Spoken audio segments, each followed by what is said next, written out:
everything I've ever needed and wanted to know. Sales, marketing, running a business, scaling a business, being financially responsible, saving for retirement.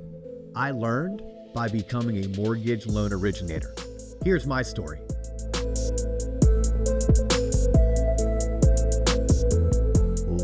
Ladies and gentlemen, boys and girls, children 18 plus. You are tuned in to T-Lop with me, Dustin Owen, and my main man, JC. John Coleman. D.O., what's popping? Episode 400, and I can't even count that high, JC. I mean, for a reason, I forgot this one or the one before might have been 420. How could you forget anything that was 420? Is that because you're such a seasoned pro that that's just like amateur hour? It's fucking stupid. It's a bunch of teeny boppers talking. Nobody cares. Oh, it's 420. Let's fucking get high.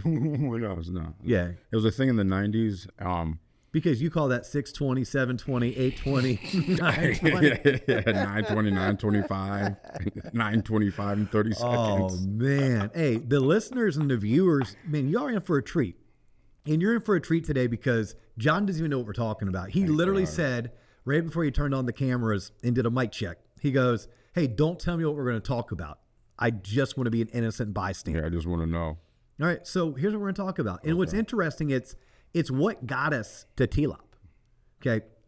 It is my career now 2 decades, 2 freaking decades this year. This year marks my 20th year in the mortgage industry. Holy yes. Shit.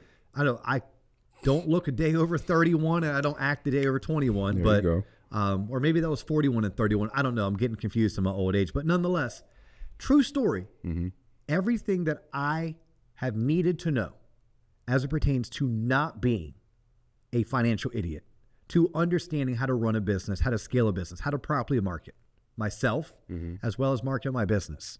I have learned from being a mortgage loan originator. Heck, I have even learned more about how public policy is created, how laws are enacted by being a mortgage loan originator. It has been my 20-year career that has honestly helped me make more money than I ever thought I could ever make.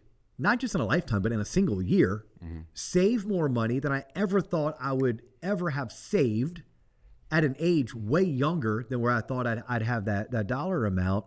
And it has taught me things about leverage, things about leveling up, things about equity, that there's no way that had I picked another profession that I think I would have been as in tune and astute to.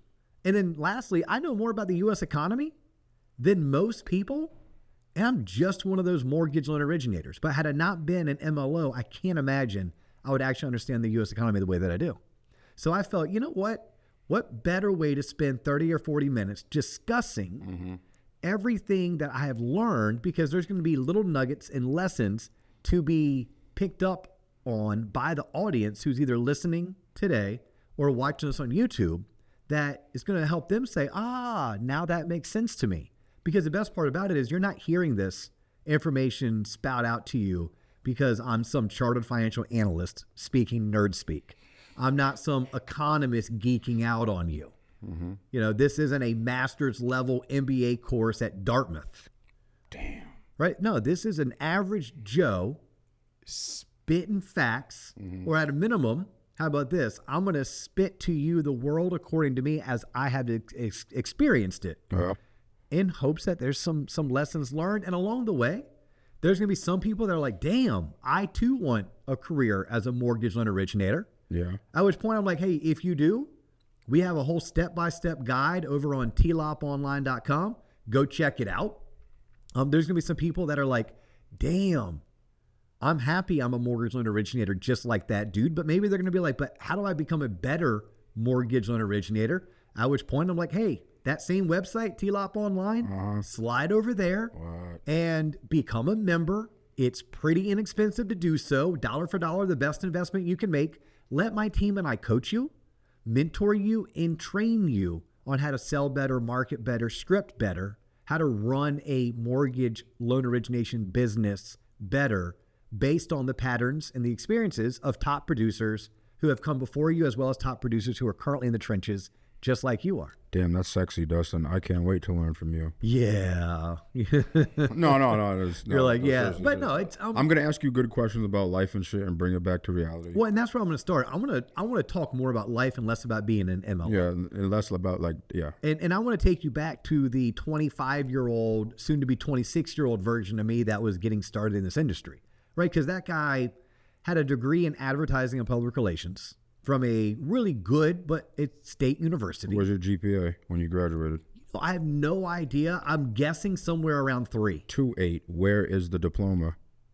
The diploma is in my office at the house. Hanging up? Hanging up. I can't find my. I don't know. That's an expensive piece of paper. And do you know that my GPA was a 2.8? Because it could have been. Yeah, no way you graduated with 3.2. No, I didn't say a 3.2. I said somewhere around a 3. Somewhere around a 3, John. Could have been a 2.7 or a 3.3. Both of those are somewhere around. Okay. Fair enough. I am a sales math. professional. I am a sales I think, professional. yeah, that's what's good. Yes. You're not going to tie me down to a specific number that you then can try to fact check me on. Let them give you the price first. So it was somewhere around a 3, but I did graduate in 4 years, if that means anything. No summer school? No, nothing but summer school. I started taking summer school eighth grade going into 9th grade. I just got into the habit of I went to school year round. Because when I went to public school in Seminole County, Florida back in the 90s, you could actually take, because I guess they didn't have budget constraints. constraints. Yeah, you get like summer classes. I remember my cousins used to do that shit. Like, yes. Yes. I was like, what the hell are you doing? That's why y'all are so slow, because you're in school year round half the time. No, but I was doing it as an elective. So I graduated with way more high school credits than I needed. A surplus of credits that don't transfer. But it allowed me to knock out, like I did driver's ed one summer. I did TV production 3 one summer.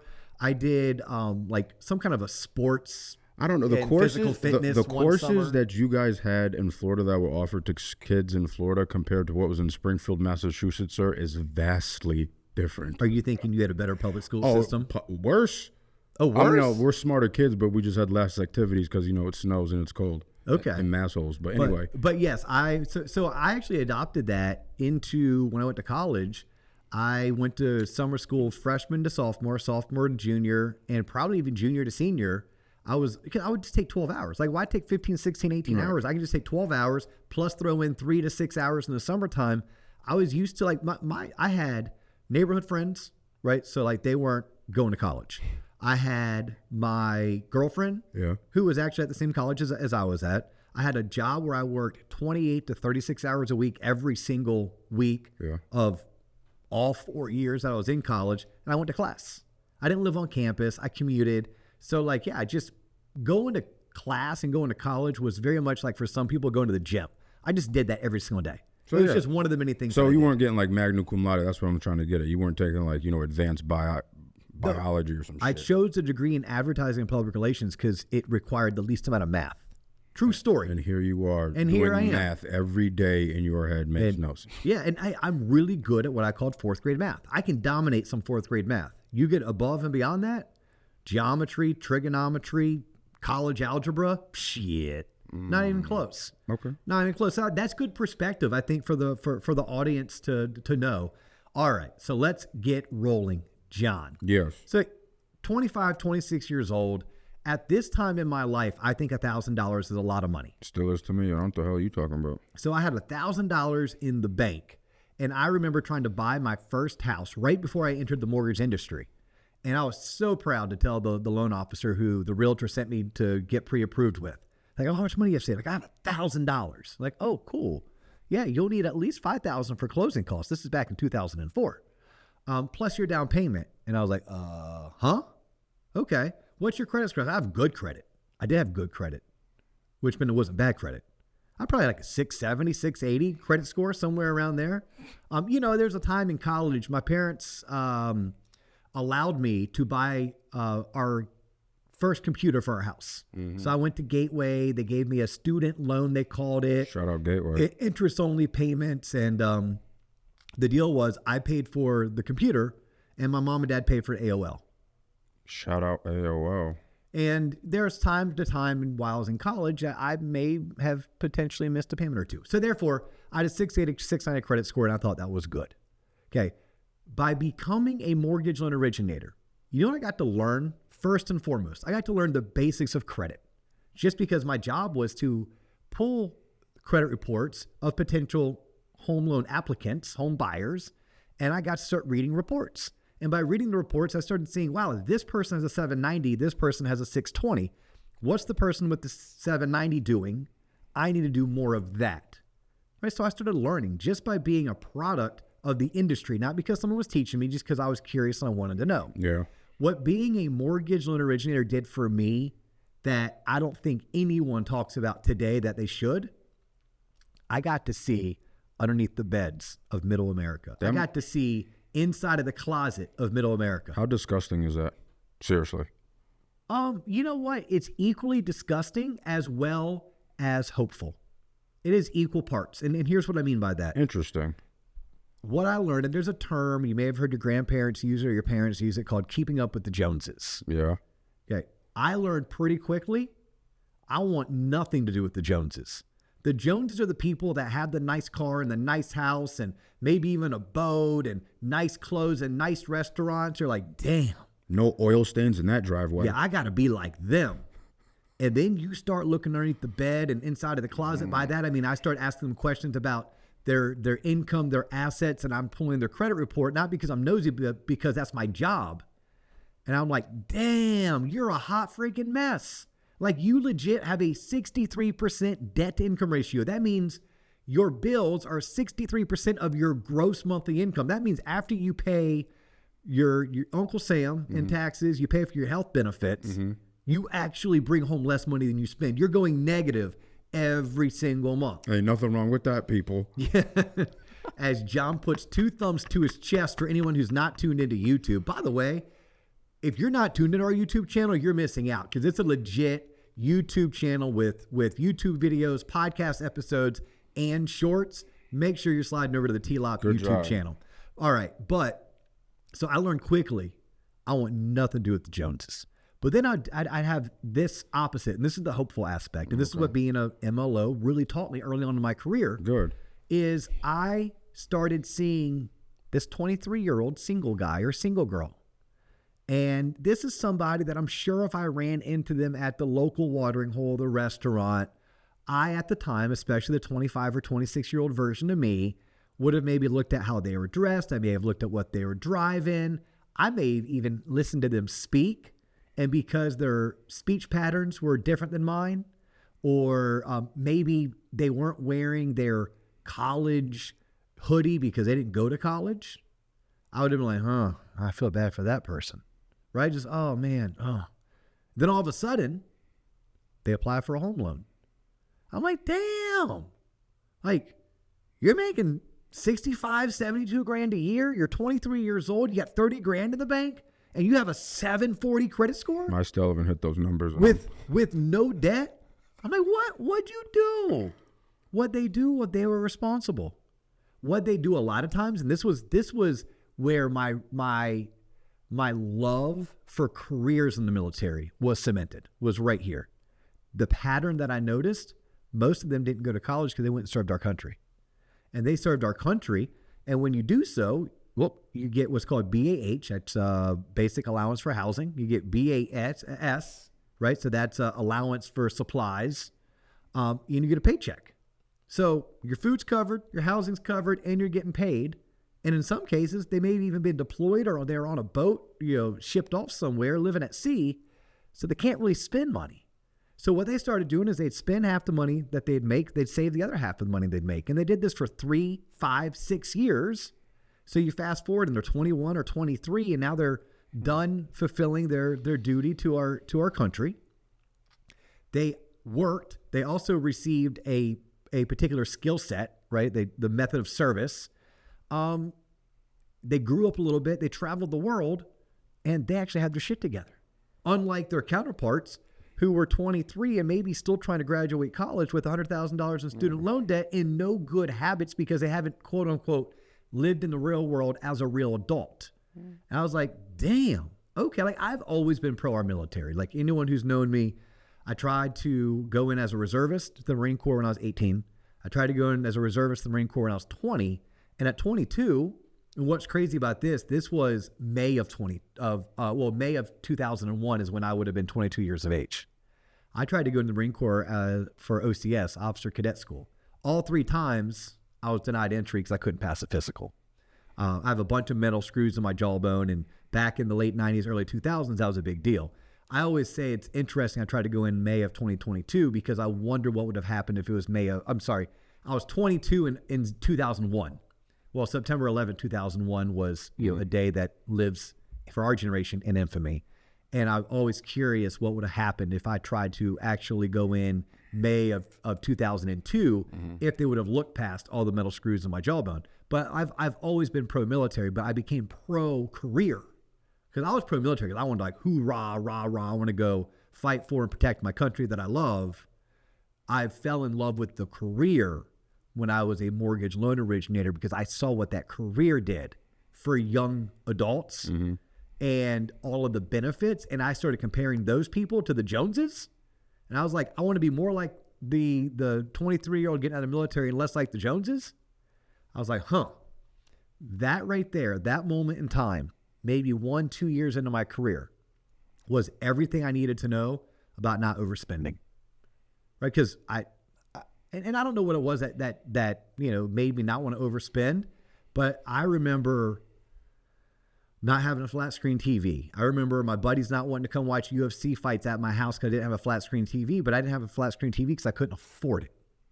And I was fortunate that this career allowed me to see what was right and what was wrong. And I wanted to be more like the right and less like the wrong. And that meant it made it a lot easier for me to make those types of personal sacrifice decisions. Well said, Dustin. Yeah. So then the other thing that I learned in this career is I learned how to really sell. I learned how to market, right? Because I joined in the industry, like many do, as a mortgage loan originator. That means I'm a 100% commissioned sales rep. I work for me, LLC.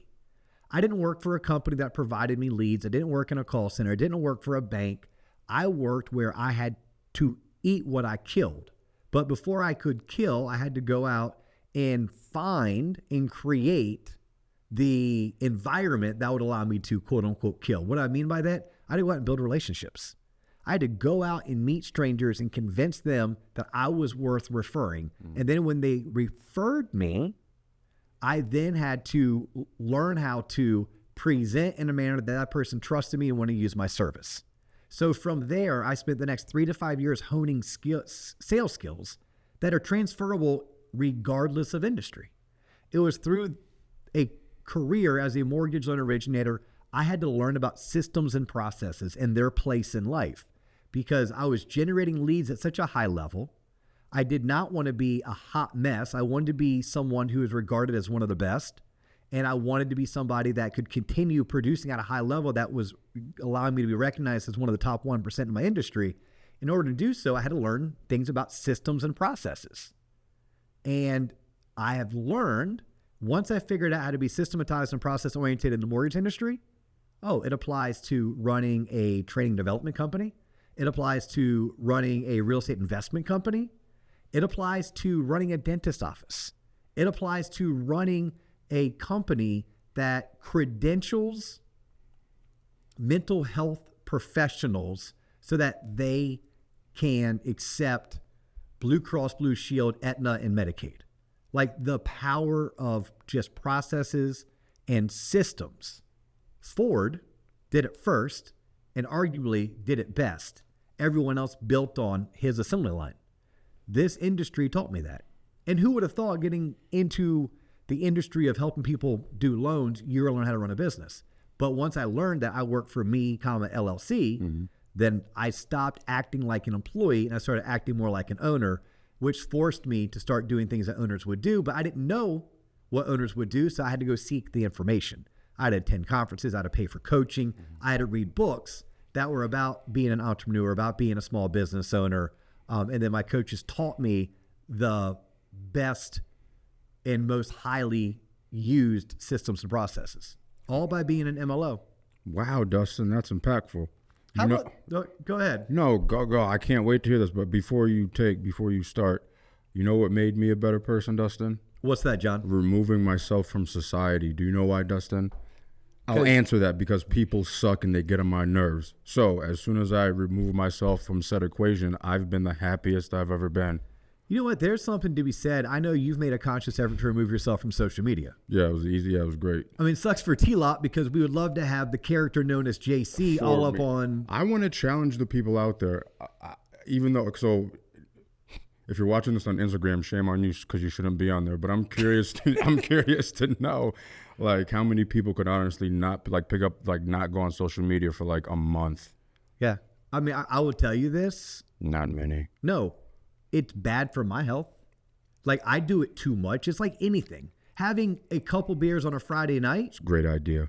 Okay, having a 6-pack every night. Right, but as a probably not. But as a society, because the first rebuttal I get, well, that's my business. That's how I generate leads. That's how I and I'm like, yes, I understand that, but yeah, that was my joke. So, jokes on everybody else. Well, but to your point, I could actually learn from you and say, I'm going to go on social media to work, not to 30 minutes maximum of an hour per day. Yeah. Like, we teach the loan officers in our coaching group.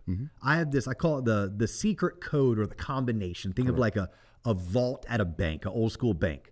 Okay, 30-10-5-5-3-1. That's it. That's the code. 30-10-5-5-3-1. If you're writing that down, and it's 30 minutes a day, we want that person liking or hearting, right? Thumbs up, giving a heart to 10 people's posts. We then want that person actually commenting on 5 posts.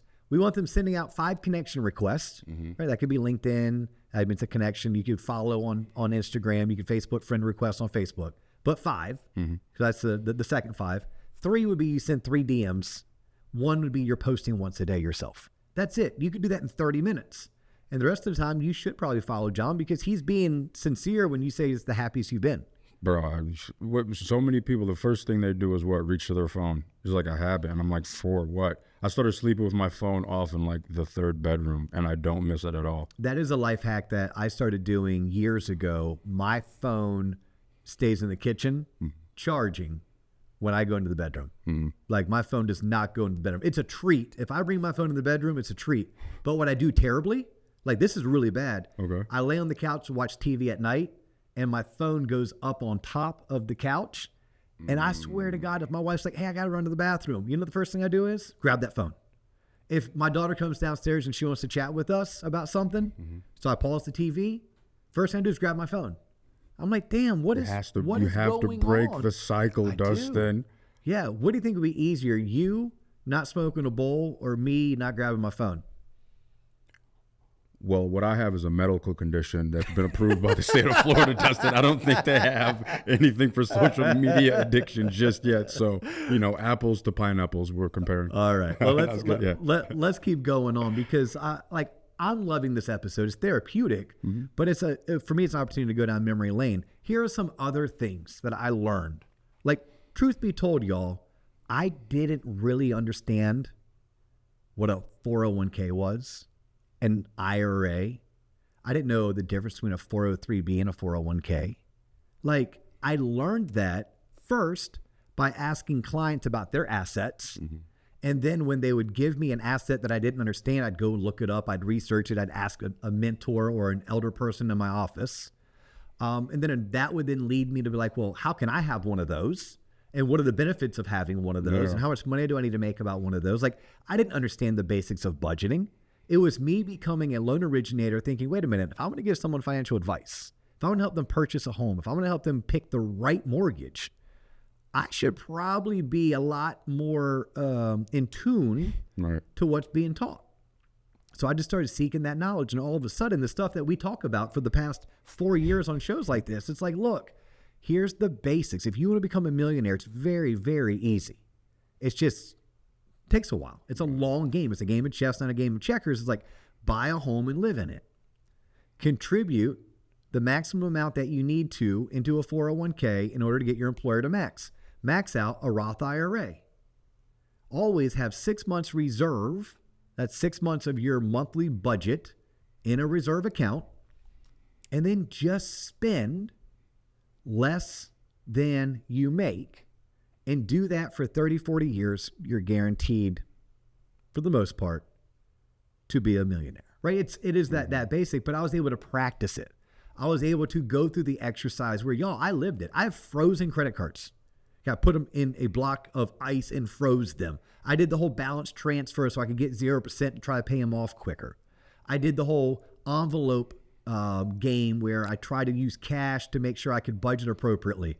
But I was able to successfully save 6 months reserves, successfully invest in a 401k, successfully open up an IRA, all while focusing on earning, because I went into an industry where I worked for me, LLC, a division of whatever company I happened to work for at the time. And I approached my days as if I was the owner of the company, not just some worker.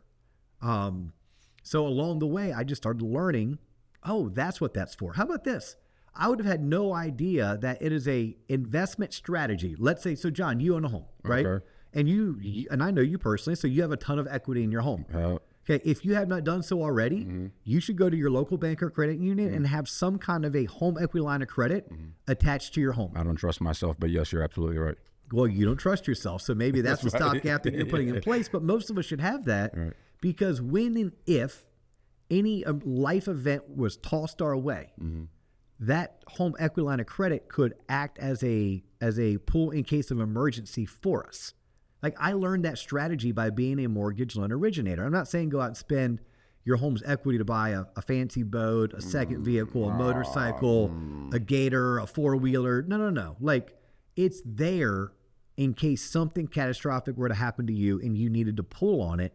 You 100% could live off of some of your home's equity in an emergency situation. Now, that's after you would have exhausted your 6 months reserves because that's what you would have had them there in the first place. 6 months. I remember a time I once told someone that I was going to liquidate my money market account. You can't liquidate a money market account, Dustin. Yeah, it's already liquid. But I didn't know the difference. Like I'm sharing this because looking back, I'm like, damn, was I ignorant? But I was ignorant because I was just inexperienced. I have a question for you. Since you've been a professional mortgage loan originator, what have you learned that you didn't like or didn't want to learn? Like what don't you like about the industry? Gosh, John, you're going to hate my answer. Don't give me no bullshit about, yo, I love everything I do because I get to wake up and help people. Stop with that nonsense. Y'all like the commas that come along with them checks. I have seriously loved this industry since I started preparing to go off to training. You sound like a fucking Boy Scout. Look, selling graham crackers. What do I not like? Like you have to be real because, like, hey, I'm a young novice kid. I'm gonna love it. You're gonna love it. What's one thing that you have to like smack someone upside the head, kid, and be like, all right, I'm green behind the ears. What? Things that annoy me. Yes, annoy you. Yes. Okay, things that annoy me. A consumer that won't let me do my job. But I'm sure doctors have this, and financial advisors have this, and attorneys have this. But talk about it from the lens of specifically a mortgage loan originator, because I love where this is going. Consumers that won't let you do. Oh my God, they think doing a mortgage is a DIY. I'm gonna do it myself. I know better. I'm like, why? Like, oh, because I read an article. I'm like, oh, wow, you read an article. I watched a YouTube video. Okay, cool. You watched a YouTube video. You could have watched one of my YouTube videos. It's still not the same as if you picked up the damn phone and spent 30 minutes with me on the phone and let my team and I spend hours helping you get the right home loan, answering your questions and walking you through the process. Like, so I give someone a suggestion based on my experiences, based on my knowledge, my scope of understanding. And they argue with me that that's the wrong solution. That would be like me going to the doctor and the doctor prescribing a certain medicine. I'm like, you're an idiot. There's no way that medicine's going to work for me. I don't know, I'm an electrical engineer. I have no business being a medical doctor, but I think I know better. So that annoys me. I think it's also understanding it is retail. So when you're doing retail, I don't care if you're working at Target, Home Depot, Chili's, Applebee's, Publix, or you're a mortgage loan originator, there's a certain aspect of the client's always right? The client's always right. So we very often, just to make someone put a smile on their face and not give a bad review, just give in and be like, you know what? We're sorry you feel that way. Here's how we can make it better and move on. So that's sometimes annoying because then people treat you pretty poorly. Like, you talk to enough folks that work in retail. They suck for a reason. Yeah, there's a reason why we call Karens. Okay, those people do exist. And then finally, it's the referral sources. It's a catch-22. right? I wouldn't be who I am as a professional. I wouldn't have the money I have. I wouldn't live the lifestyle I live if it wasn't for awesome real estate agents who believed in me. Yen Yao, Susan Ballou, Jenny Wiemert, Rustina Gibson, Ronnie Swiller. Like, these are real people. Look them up. And these are some of the people that early on coming out of the gates, like, they legit believed in me and took a chance on me, spread the word. George Philbeck's in that group. And so when I'm getting ready to say what I'm getting ready to say, I understand where I came from. But y'all, there are some real estate agents out there, just like there's lenders out there, abusive AF. When I say AF, that's always and forever. Like, just abusive, just treat you like total shit as if, you're beneath them. And it sucks some days taking on the chin. It just does. But I can't imagine that every job is like, this is amazing. Yeah. Like firefighters, you know what they want to do? They want to fight fires. They want to save lives. You know what they probably don't want to do? Sit around all day. Everything else. Like when you see them having to wash their trucks. Keep it clean, yeah. You see them driving neighborhoods and messing with testing the fire hydrants. Like, I'm sure there's shit parts of their job that, like, there's shit parts of my job. So that's good. So getting to that part, because I'm trying to remember this, because I'm not really good at remembering shit, as you know. Those are the three things that I'm sure a lot of loan officers feel they have the same issues. Now that you've been in the industry for a while and you're a vet, how do you combat those three things? Like, now that, because someone's probably going through the same thing. Ooh. Like, now, like, what advice do you have? Okay. Yes. I thank you for winding me up, John Coleman. You're welcome. I'm ready to go. Sometimes when you have guests on the podcast, they don't know how to lead you with breadcrumbs, tie downs, and takeaways, Dustin. All right. So here's the deal. In business, I learned this as being a loan officer, and it applies to just about every business that I can think of. It's your job to get a lead. If you can generate enough leads, everything else will take care of itself, right? So you have to stay focused on generating leads, whatever that means. It could be with ad spend, it could be with networking, whatever the case may be. It's your job to generate a lead. If in the car business, they call them ups, right? Foot traffic, what have you. Okay. Once you're generating enough leads, you now have given yourself the right and you've earned the permission to run your business as you see fit.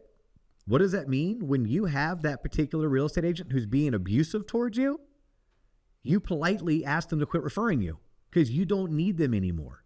Or if your borrower, who as a mortgage loan originator, that would be your customer, if your borrower is using you because maybe they were referred to you by their coworker, but they're using an agent that you're not accustomed to using, and you have a tight enough, good enough relationship with that customer, and that realtor is being abusive towards you, you have earned the right to professionally pick up the phone and exert your professional dominance on that person and let them know to calm down, take a step back, take a deep breath. You're great at what you do.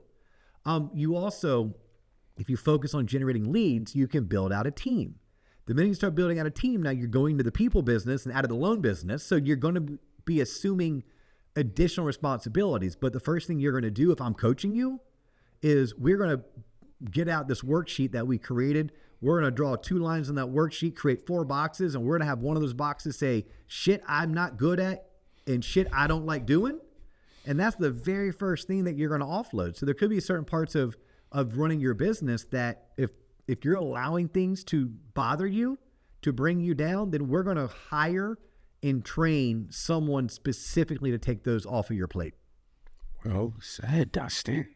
Yeah, look, there is so much. Like when I think of, real estate investing, I own a real estate investment company. I'm proud to say that. It's been a lot of work. You and I just did an episode on those experiences, but I wouldn't have had the funds, the contacts, the confidence, and probably the exposure to go and launch a real estate investment company had I not started my career as a mortgage loan originator. I have invested into a homeowner's insurance agency. Again, my career as an MLO opened up that particular opportunity. Where do you see the industry going, given prognosticate 10 years from now? Not over the next 10 years. Where do you see like 10 years from now? Where do you see mortgage? Do you see it being drastically different? It's going to be interesting because the consumer has been trying to DIY this for over the past 2 decades, and they haven't had a chance to. Since YouTube came out. They haven't had success with it.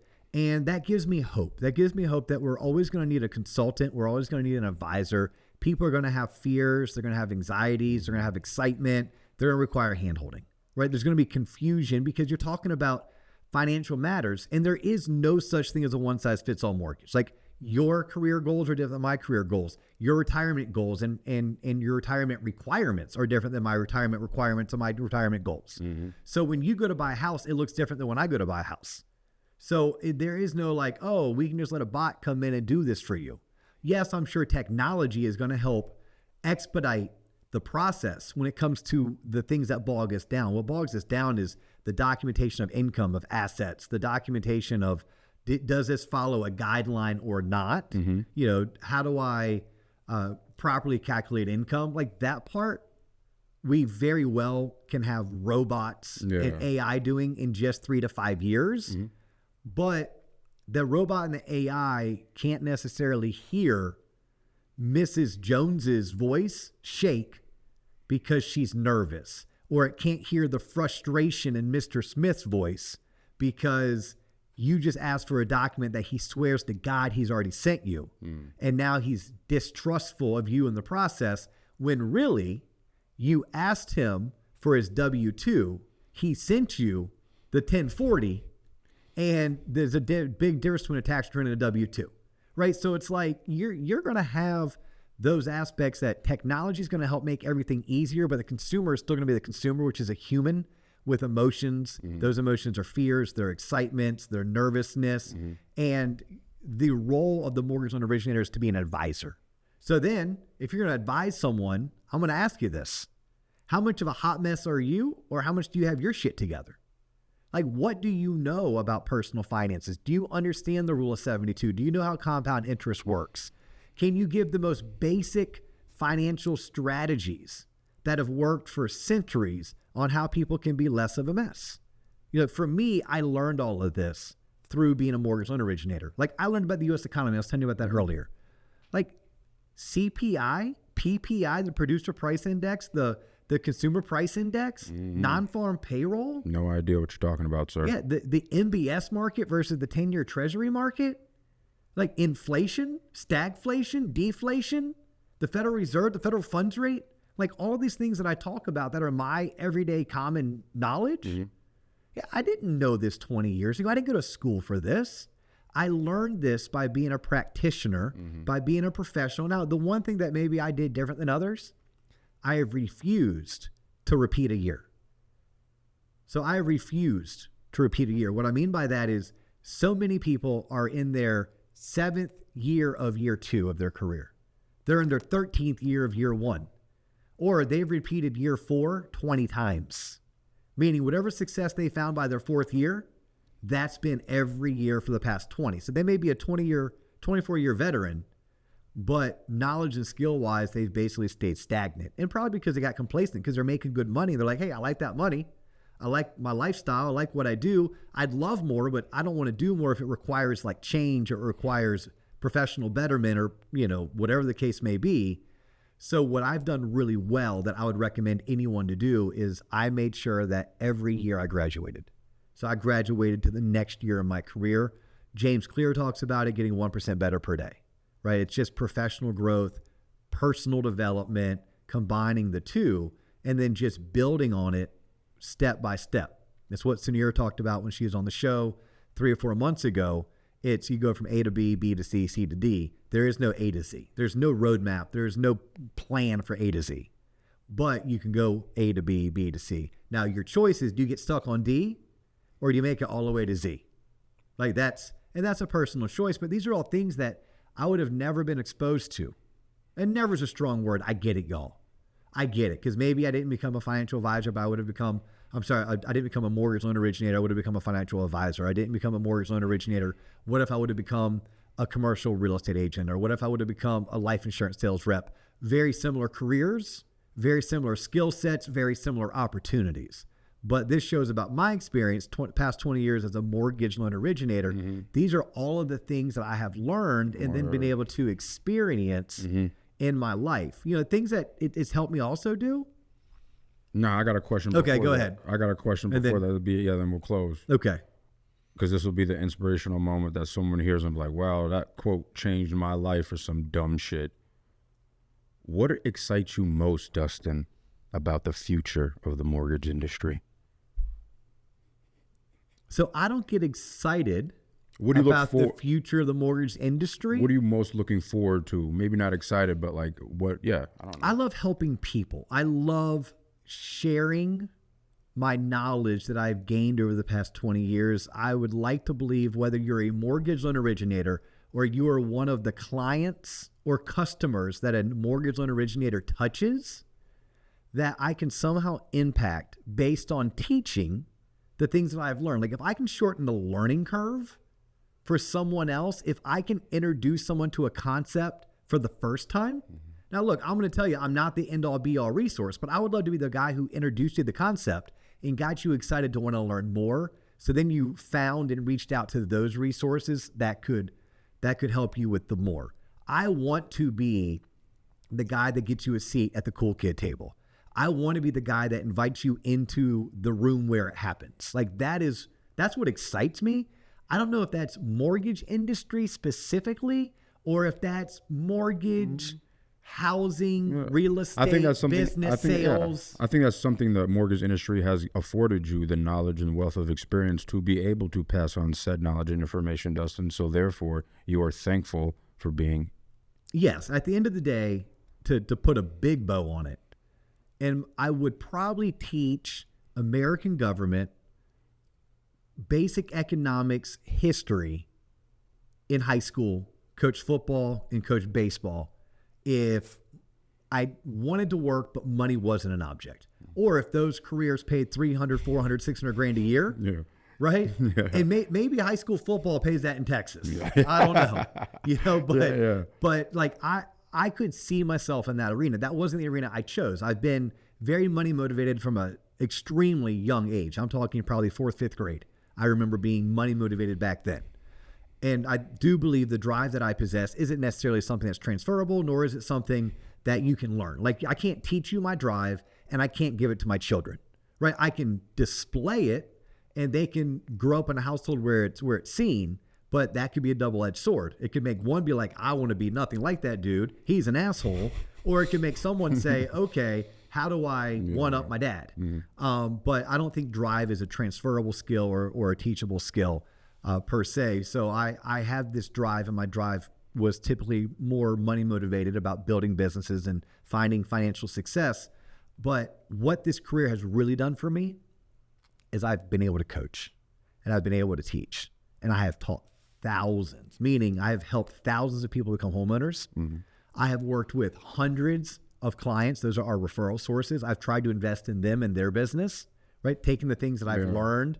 And then through this podcast with your help, like John, we get 1 million downloads a year. That's you. Like that's easily tens of thousands, if not hundreds of thousands. Hopefully they're getting a little bit more than just entertainment. Trillions. One day trillions.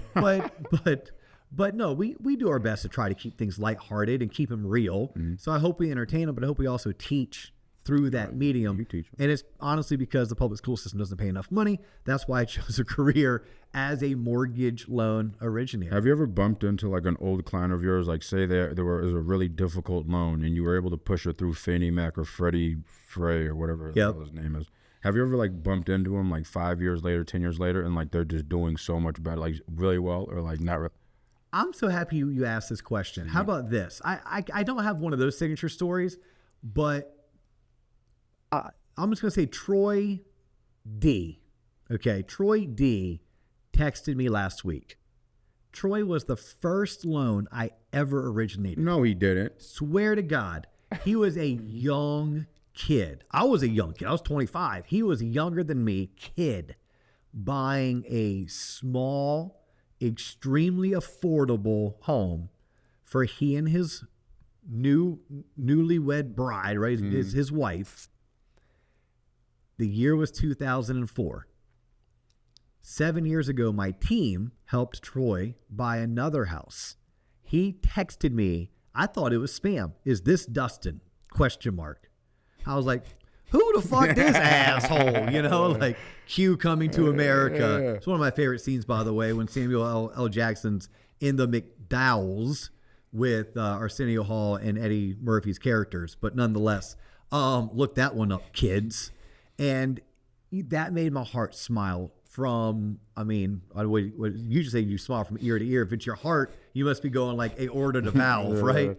But my heart smiled so big knowing that I helped him. And then my team helped him 7 years ago. He's looking to buy his third house. He kept the first one.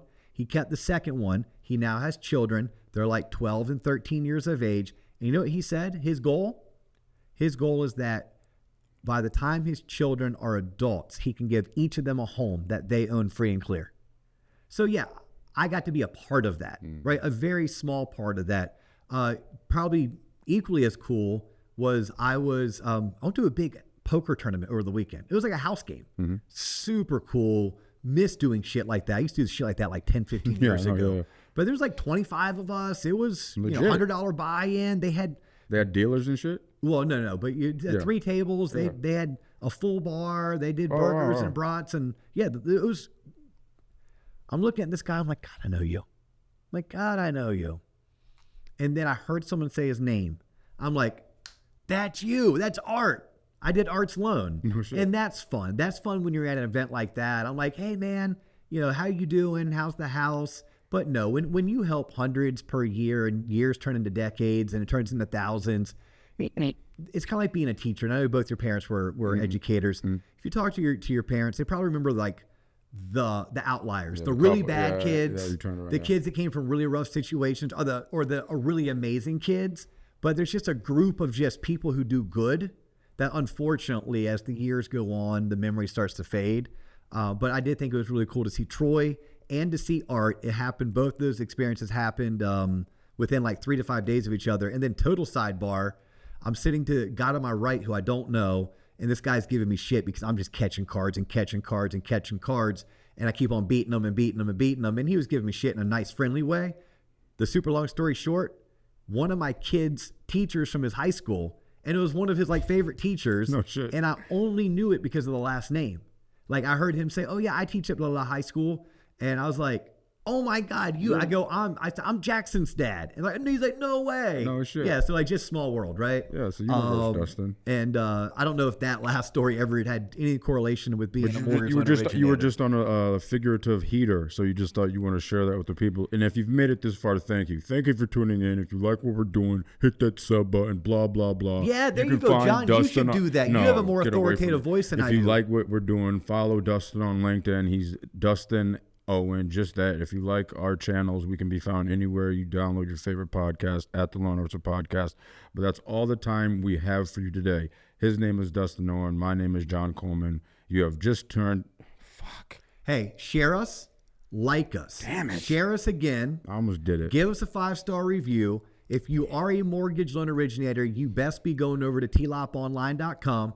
You need to sign up for the free newsletter. You need to see all the cool places we're going to be speaking. If we're going to be in your town, come hang out with us. Join that event. Come see us out in Vegas this June.